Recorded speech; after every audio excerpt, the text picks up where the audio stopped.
So we've got a number of folks still joining. I just want to introduce the team here today. I'm going to express my gratitude for Jenna Azar from Building for Mission. Building for Mission has been consulting with us since before January. We had initial training with 49 states, Puerto Rico. Emily Hurd is my colleague who directs our board governance work and has just been an incredible support as we've been building this initiative at NAC. And so very, very grateful for her ongoing support. And then May Tomko is on the grassroots advocacy team and is providing logistical support today for us. So I know there are more people coming, but I want to make sure that we stay on track. So I'm going to keep going. So today we are kicking off our state team. And like I said, we are very excited. We have been working with different groups over the year. And so very excited that you all have joined today. And it's going to be a really exciting time together. So today we're going to talk a little bit about organizing, think about what this means. This is the beginning of you forming your teams. And so everyone who's here today, and if there are folks that are missing, thinking about how do you connect with them, because it's not just the content that we'll be exploring together today, it really is getting to know one another and thinking about what each of us brings to our respective teams. We'll talk about shared norms, and how we want to work together as teams. So the format of this will be, you'll be here with us for a little bit in the larger group, but the majority of our time today, you'll be splitting up into your state teams, and your state facilitators will be guiding the conversation and the exercises. And then you'll have an opportunity to develop your own story of self, and we'll talk a little bit about that as well. So really, really grateful that you're here. So these are our hopes for today, our outcomes for today. Thinking about what is the value of organizing in our context in particular with community health centers, us developing the ability and the capacity to do this work and to build power. One of the things I appreciate about Building for Mission is the commitment to Jedi ready, using a ready lens in terms of justice and equity, that we know that impacts the effectiveness of teams. And so grateful that that's a grounding principle for them and all that they've done with us as well. Thinking about state and local teams and how we take action. And so again, that's going to be a process, and I'm excited for that process and excited to support you all in that. And then to think about how we, at the end of this time together, when we close up together in December, what our plans are moving forward. Yes, thank you, Emily. So if you would, on your name, on your screen, if you'll put the state that you're from, so that when we go into breakout groups, May knows how to connect you to your peers. So I was really excited when Rachel Gonzalez-Hanson asked me to help with this initiative. She, again, many of you know, had done an organizing training with one of the BFM consultants from when she was with Texas Association of Community Health Centers. And when we think about the movement, Dr. Geiger and Dr. Hatch, and their commitment to building power, creating health equity, this happened because of their commitment. And I think oftentimes when we think about movements, when we study history, we really learn about the great people. And so, they are front and center of these photos to your right.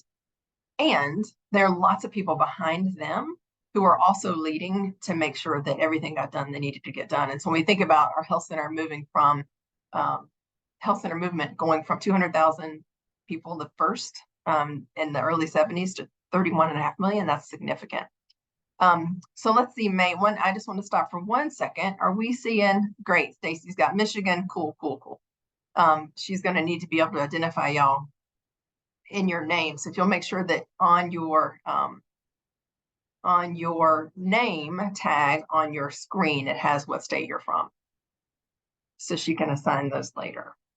All right. So in January, we got together, and these are photos from the 49 states and Puerto Rico. Not everyone is here in these photos, but it was an exciting time. And this was a ballroom, unlike any other ballroom I've been in with health center supporters, advocates. And there was such a buzz and such enthusiasm about the work we do and why we do it. And it was very exciting. And from here, different conversations have begun to grow out of how do we build power? How do we build capacity? One of the early adopters was Kentucky. The PCA decided that they would contract with Building for Mission to do their own 3-day organizing training. And so I was with them in May. And 2 different teams have come out of this. There is one team that is the local health center, and the photo, the middle photo on the screen is that local team. And there's Snowflake, and we'll talk a lot about a Snowflake, but all the people who've become involved in leadership since May there were 8 that started, and now there are 40 some people. And there are lots of different teams. There is a pediatric health team, there is an admin team, there's a school-based clinic team, center team. And so it's an exciting time. One of the things that you have not heard me say before, and we haven't been as explicit about, is that to go from this handful of people at this table to the Snowflake, and same with the Kentucky 340B team below, is that there were a series of tactics that met working up to the goal. And so that's what that middle handwritten kind of scribbly stuff was. It wasn't always a very clean and simple process, but it was an exciting one. And every time they had a goal, or a tactic rather, that they were using to lead up to their ultimate goal, they were also thinking about how do they increase the number of people who are leading. And so that's going to be a lot of what we talk about over the next few months.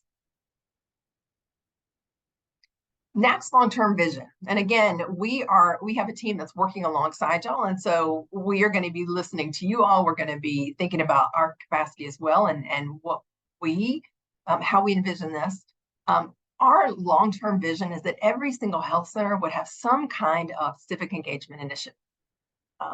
That would be exciting. We know that when patients, community members are involved in using their voices, that they have better health outcomes. And so for those of you who are participating in this cohort, we will support you in any way we can as you work to define what that looks like in your state, and then as you look to equip the health centers in your state as well. So this is our Snowflake right now, which is exciting because it is growing. So Emily, Jenna, and I, who you met at the beginning, are the core team of this initiative. And then you'll notice that the yellow boxes, the yellow leaders, are Building for Mission consultants. And so when the facilitators of each state team come together, we're going to be meeting also in small groups to think about to be coached rather, to know how we're doing is effective. What are the questions we have? What are the questions coming up in our small groups that we might want some assistance with? So again, this is still very much a new process. And so really grateful to have the Building for Mission team supporting the facilitators as we work with our respective teams.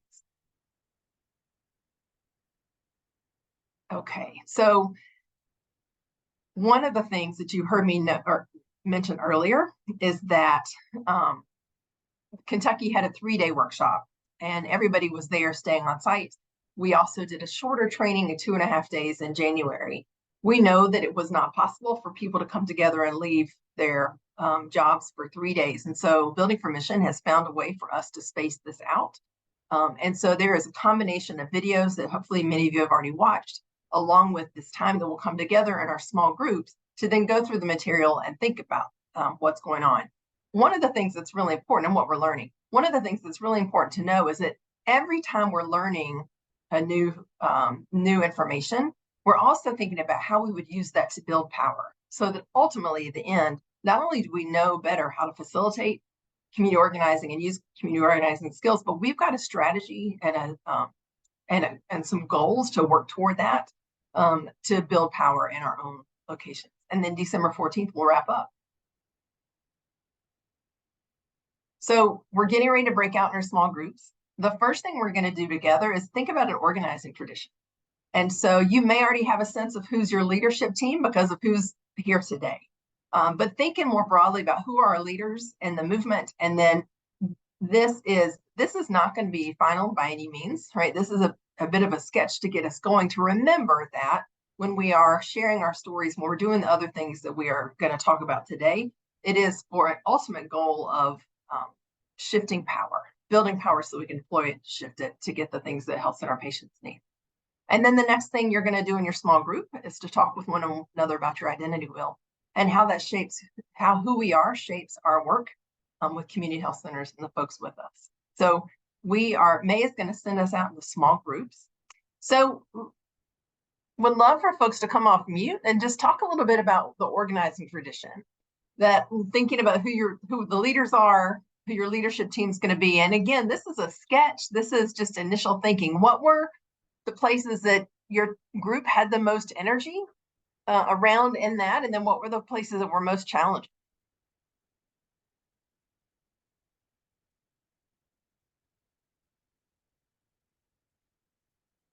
I'm happy to kick things off, Susan. So I think that for us in New York, we have a lot of energy. And I think that we are at a place where we have more health center advocates than we ever have before, who are really energized to mobilize, who are more committed than ever. And a lot of our participants, and I want to extend that to our wider health centers that are not participating in this training as well, that they have a really good understanding of their community and advocacy. And I think it's more for us about, finessing and refining and putting on the finishing touches and just like going that extra step further so that we can cross that finish line. I like that. Thank you. And how did you see that showing up in that organizing tradition as you were working your way through it? Well, the approach that we took to simplify things, we decided to, in New York State, we have a state advocacy action plan. Our budget and legislative session is coming up. So we picked one issue that is very top priority issue, and we decided to mobilize around that. And that made things a lot easier for us to kind of go through the community organizing tradition and identify actually pretty quickly who we should be talking to, who we need to be mobilizing. And it became really clear that our participants, our advocates here, have a really good understanding of their community and who they should be engaging with. But again, like I said, it's like putting on the finishing touches and getting some of those extra skills and refining those skills further so that we can take it a step further. Right. And I think, Jane, the other thing that you're talking about is that this is just the beginning, right? The more we go through the training, the more we're going to think about what those finishing touches look like, and that everybody's going to be in a different place. That's great. Who else? What other group wants to, or someone else from New York? Where did you have the most energy in this organizing tradition?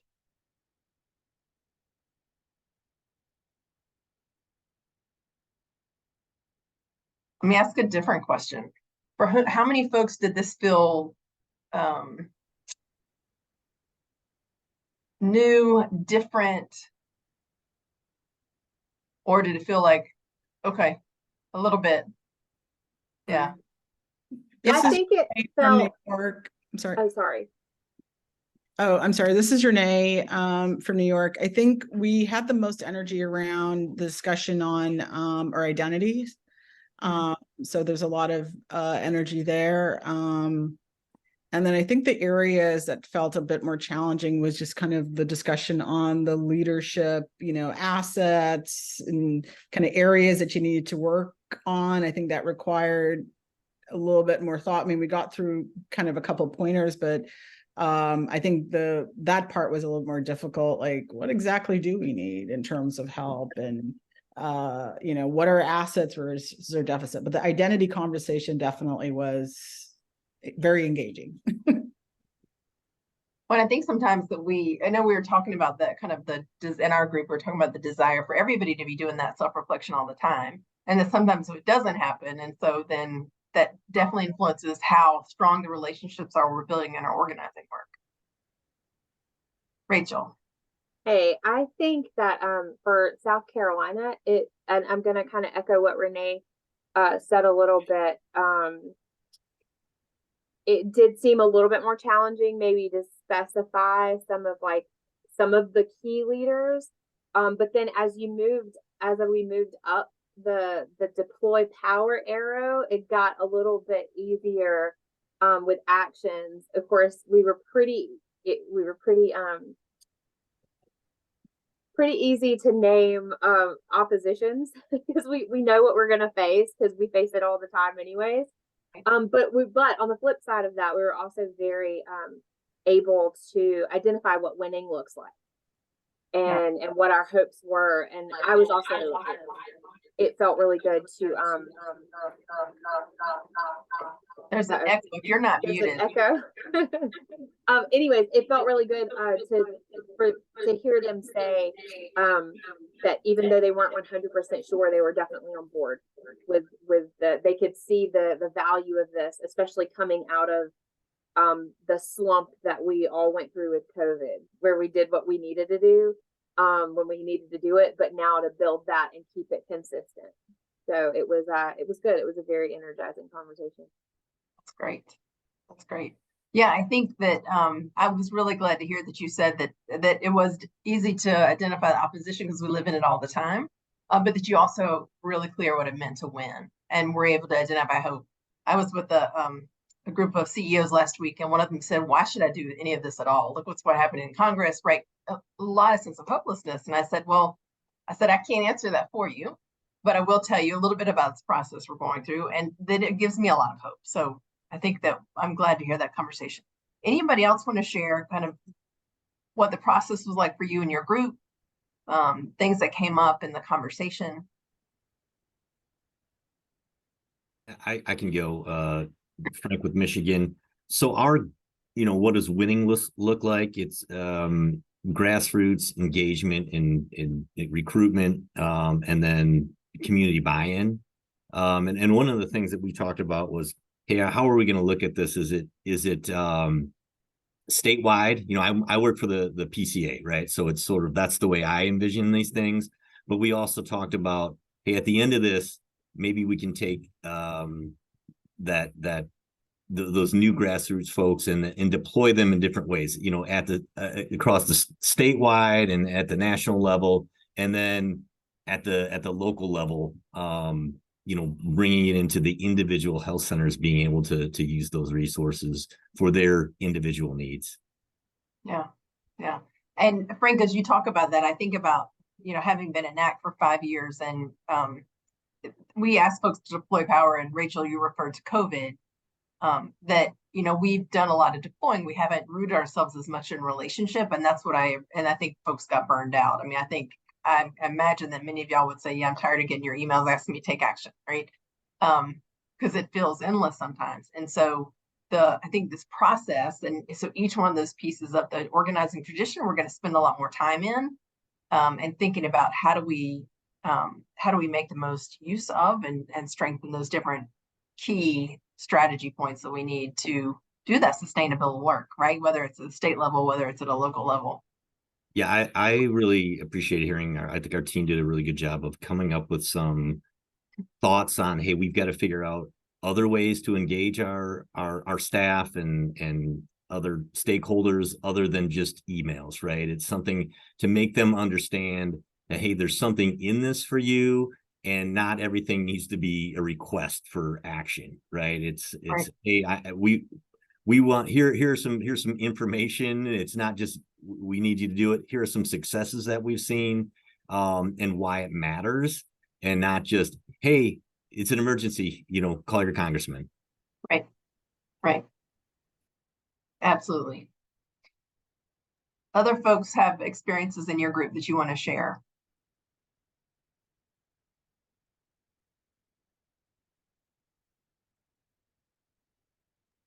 I love how one of our group members, Misha Holland, had brought forward, she has not participated in these trainings before, but she brought forward how, when we were talking about who are the leaders, she brought forward that the patients, the people who are being impacted, the people who have the stories to tell, are leaders in this work. And I really love how she highlighted that.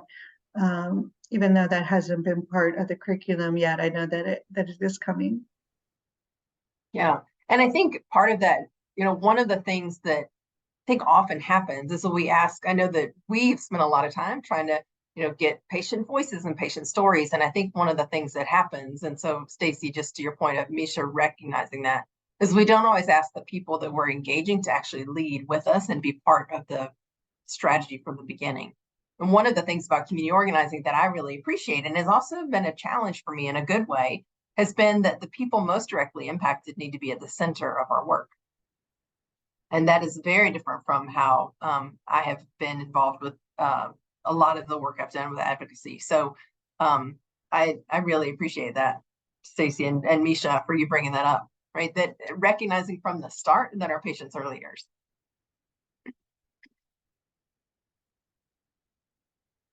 Anything else that folks are reflecting on, appreciating that happened in your group conversations? There are a couple states we haven't heard from yet.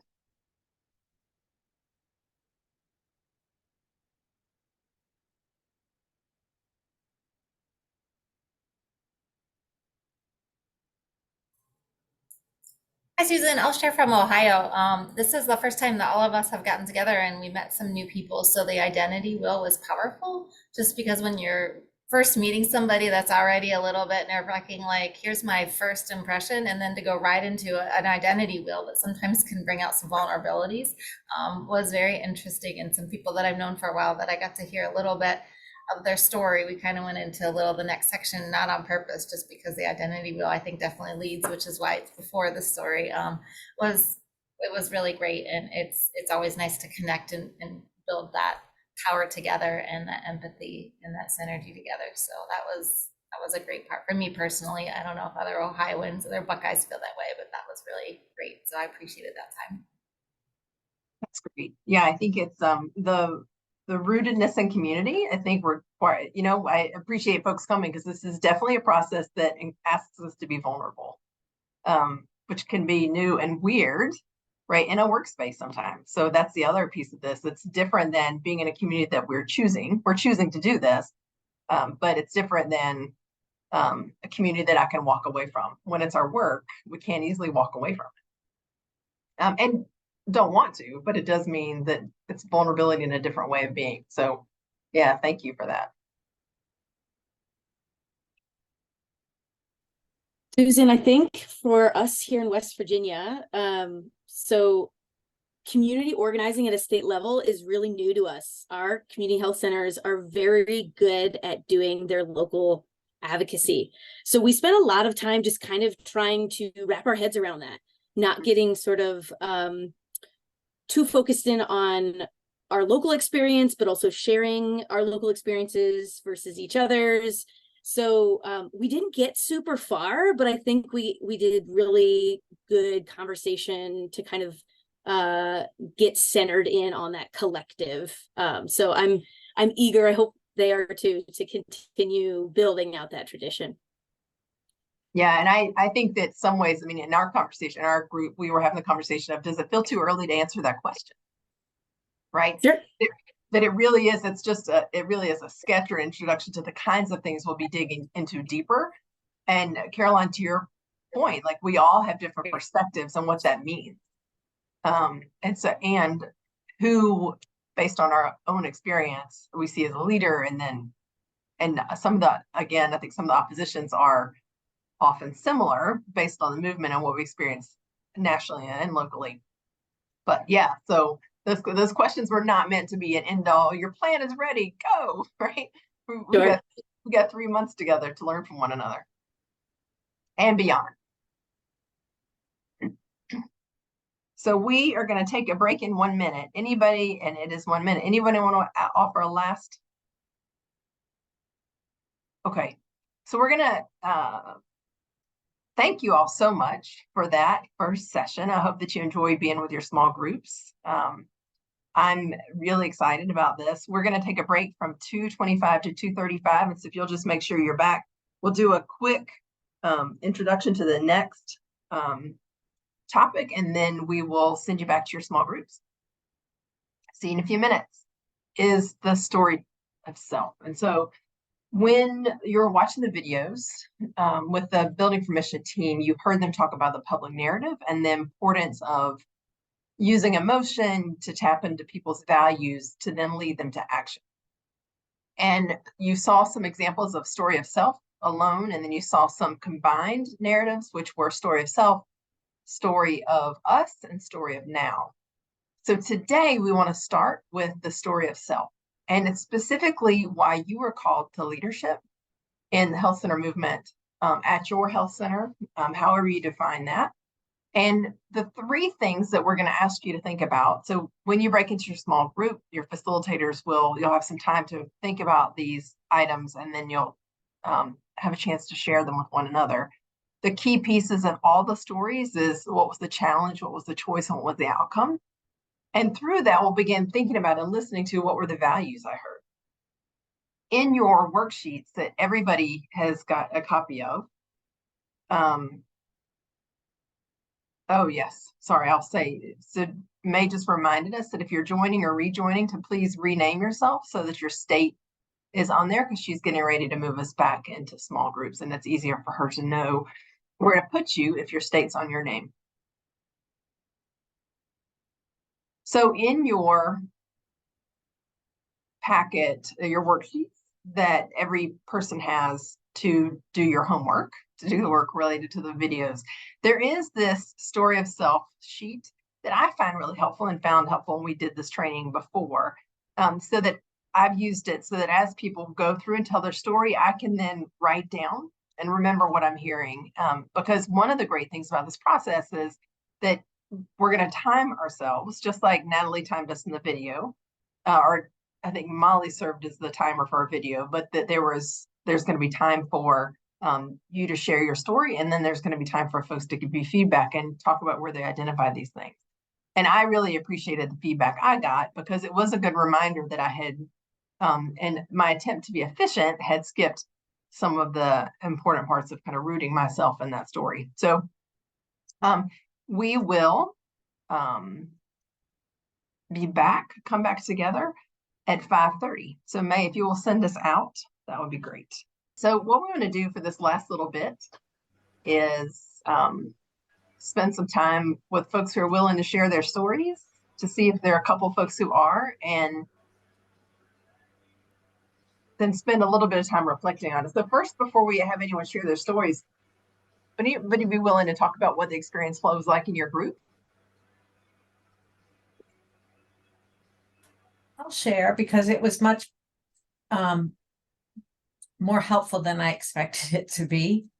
I wasn't quite sure exactly what the story should sound like and look like, and AJ started us off, and then between he and Teresa, they gave excellent constructive criticism following those guidelines, and it was very helpful. Awesome. How many folks learned something about your peers that you didn't know, and that is kind of make you wanting to get to know them more? Yeah, me too. Me too. I thought it was really, really neat to hear some of the vulnerable parts of people's stories, and then you can immediately in your brain see the population that those people can connect to, and who they would have an immediate connection and impact with, whether it's it doesn't matter, women, children, all of it. And so those are the neat moments where you can see that we all have a piece for our passion. And so it's really, I don't know, it's heartwarming, and it's very inspiring. It is. I think that's when you talk about it being inspiring, that's one of the things since January when we started doing this, and lots of other places where I've been and I've used this exercise, the room is abuzz, and we're having conversations that we often don't have, because we're rooting ourselves in the mission and our values, and talking more explicitly about why we're doing the work we're doing. And yeah, so I find myself regularly inspired by the stories folks are sharing. Is there anybody who'd be willing to share your story with us? Sure, I'll go ahead. This is Renee. I grew up in the Caribbean with a family with very rigid rules and was often told no, and without any explanation, just a closed door to any questions. And so I think that having that as my formative years by nature or nurture, I'm stubborn and challenge rules, and rules for me have always been just an opening offer. I know you said that, I know these are the rules, but let's explore this. And so I think the outcome for me is that I don't accept rules, or this is the way things should be, this is the way things have always been. And I challenge that, I think, in every space that I am in, usually, for better or worse. And how has that led you here to this work, to this space? Well, I sat in a class for 1 year in high school here in Flatbush, which was in the 80s. So it was, you know, the Wild Wild West. And it was clear the teachers were giving out like work I'd done, like, you know, 5-10 years before. It was obviously low expectations. And I remember just kind of challenging why this was the quality of the work. And it made me mad. And I wanted to do something about whatever was broken here in America, specifically with adolescents. And so that led me to first trying to do that as a prosecutor in the DA's office, and I was just putting kids in jail, to then working on the root cause of a lot of the problems, why things were the way they were, why they didn't have access to what they needed, and questioning and educating and empowering others to find their own voices, to challenge those resource disparities. And so it sounds like that's what you're doing now as you work with community health centers. Absolutely. Yeah. Absolutely. Yeah. I appreciate you adding that additional piece, because I think it that part of your story is something that I'm guessing resonates with lots of folks. And certainly those of us with adolescents in our lives can appreciate that as well. Anyone else want to share your story? Thank you, Renee, for sharing.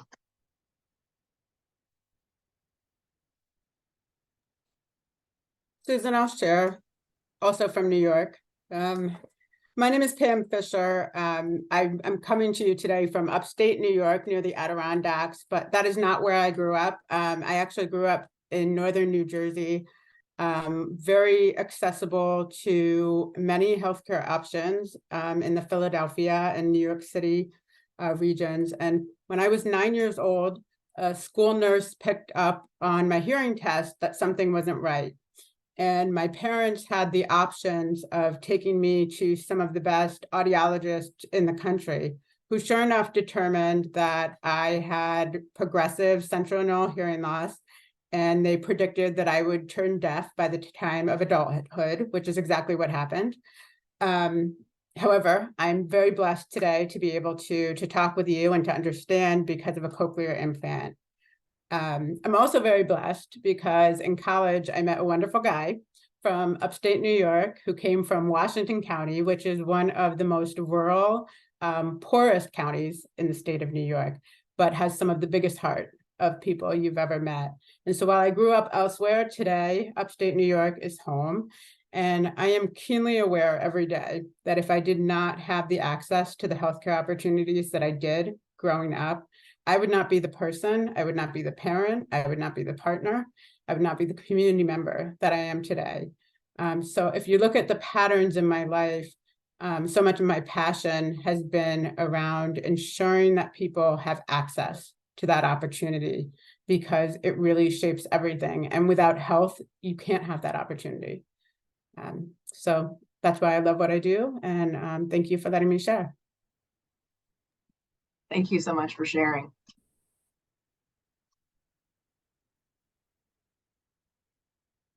I can share as well if you want a third New York person to go, but otherwise Michigan raise their hand. So maybe we'll let Michigan go. Okay, we'll come back to you, Jane. Go blue. Hey, I will share mine. I started working for the American Cancer Society several years ago to heal a hole that was in my heart, figuratively, from the loss of my grandmother when I was 8. I absolutely loved that work. I was passionate about that work, but I was reminded over and over again that I was trying to fund solutions that weren't going to help people today. And I would talk to people going through that breast cancer battle, some of whom did not have access to care. And at the American Cancer Society, I could do literally nothing other than give them an 800 phone number. So I knew that if the opportunity to work for an organization that in my hometown could make accessible healthcare a reality for everyone, that I would jump. I was so lucky that in spite of us being the stupidest, best kept secret, that I unearthed that secret. And now everyone I see as I go throughout my hometown and surrounding counties, I know that I can help answer that question for how are they going to get care when they need it most. That's awesome. Thank you. What I really appreciate is just the themes that are coming out in terms of values, in terms of family, access to care, wanting people to have access. And think back to Renee saying she's not going to accept no for an answer. Jeff, and I see that in yours as well, right? Like we need to say yes to people having access to care. Jane, I think you pointed out a important thing that do you want to see if there's some other states that want to go before we do another New York? We've got a couple more minutes. There are really powerful stories. I guess I'll go. I started off in the FQHC movement almost a year ago at a health center in South Carolina, Go SC, and I now work for the Ohio PCA. And I would say just through patient involvement and patient testimonies, that kind of shaped my commitment and involvement in health center movement. And so I would say just dealing with patients and hearing their stories and hearing how health centers have met their needs in more than one way has shaped my commitment. I love it. I love it.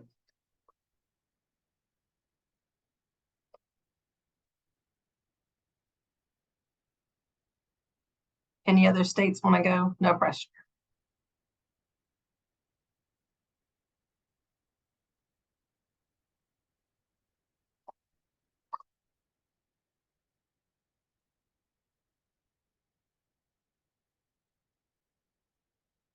So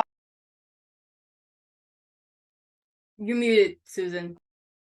thank you. I said South Carolina has a lot of pride in AJ, y'all, because that's where he started.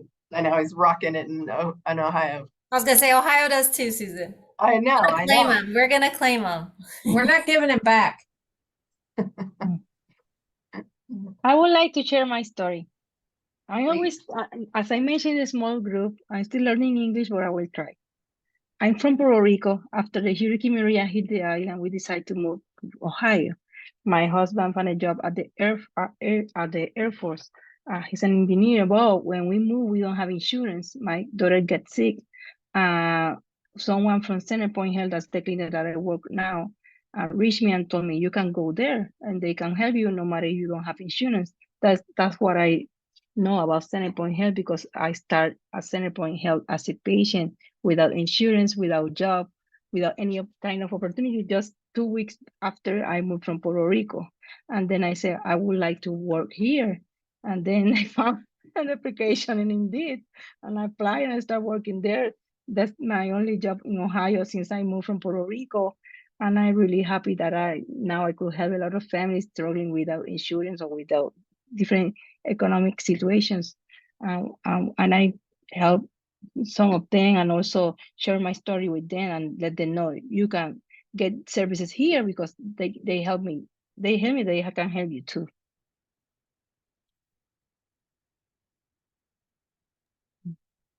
Thank you. Thank you.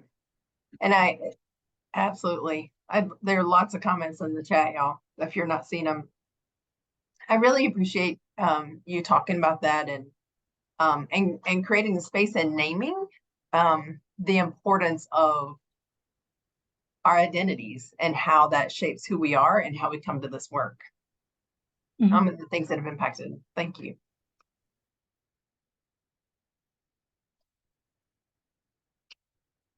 We have a few more minutes. Anybody else want to share their story?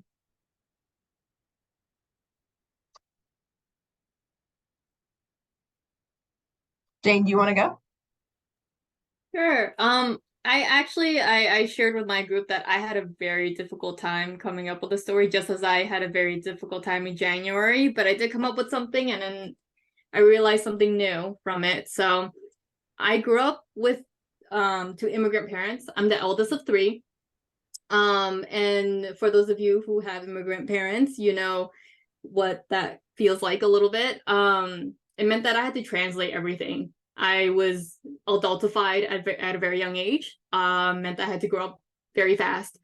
And can you imagine like a 5-year-old kid trying to translate legal documents or medical things? And it's just very hard. But you know, the one thing that I actually didn't need to help my parents in was actually accessing healthcare, because my parents went to Chinatown all the time. And during that time, there was a bilingual healthcare navigator in Chinatown helping people sign up. So she was able to help me help my mother to sign up for things. So it was one of those things that I didn't have to do, that I didn't have to take on or like feel like an adult trying to help my parents navigate their lives in America. And I remember her helping us renew every single year and just being so grateful to her being able to help my mother sign up for healthcare. And it really made me committed to making sure that there's accessibility, right? There's equity and inclusion in everything that we do, not just healthcare, but all the services, right? It's so important that services are accessible so that people like my mother can feel empowered to make her own decisions because she's getting the information that she needs and not through me. And that kind of came around to full circle when a couple weeks ago, I was in a bus station in New York City, and one of the bus owner had to call the police on someone, and she was going to ask her 5-year-old grandson to translate for the police. And I said, no, we are not going to do that. You are not going to make your 5-year-old son talk to the police, which can be very terrifying. So I stepped in as an adult and did the translating so that her grandson did not have to go through that experience. So I feel like that came to a full circle for me, that I was able to help someone else when someone wasn't able to help, just like how that healthcare navigator helped my mother when I was little. That's incredibly powerful, right? And that just speaks to our ability, when we're conscious and we're thinking and we're connected to the community, our ability to show up for folks in really powerful ways. Jane, you started a conversation about, sorry, y'all, that's my dog. You started a conversation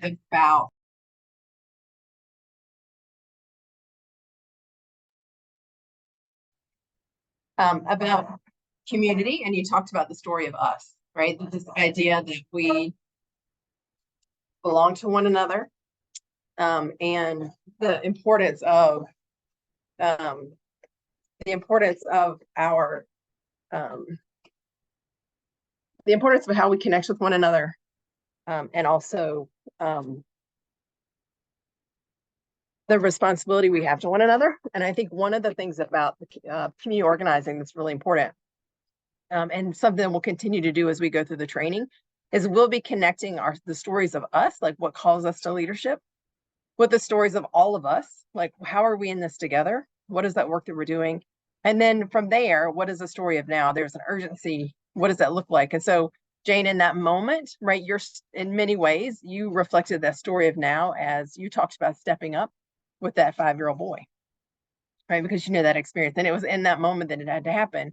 We're going to be talking about building a movement and building power so that we are, so it's sustainable, but it's rooted in that these common stories. And Chris, I think you said this too, that it's really inspiring to hear people share their stories. And it is, and it's something that then helps us stay together and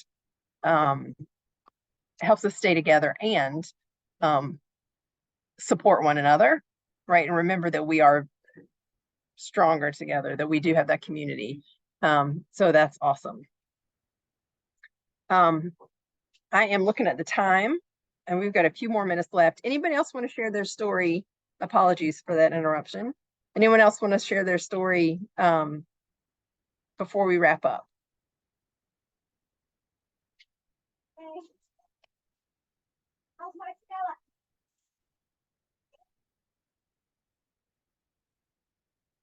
Okay, so one of the things that I want to do, I'll go to the next slide. Just first of all, I want to thank everybody for sharing your story in your small groups and your large group. I think it is a really powerful way to build community, to know what how we support one another and the work we do going forward. So would love to see, I'm going to open up my chat. Would love for folks to enter one word of how you're feeling as we kick this organizing off. Inspired, connected, energized, excited, hopeful, privileged, ready, excited, motivated, moved, excited, connected, curious, Said all of it. excited, motivated, empowered, connected. I'm gonna read them out loud just so that for folks who may be on the phone or don't have their motivated. Awesome.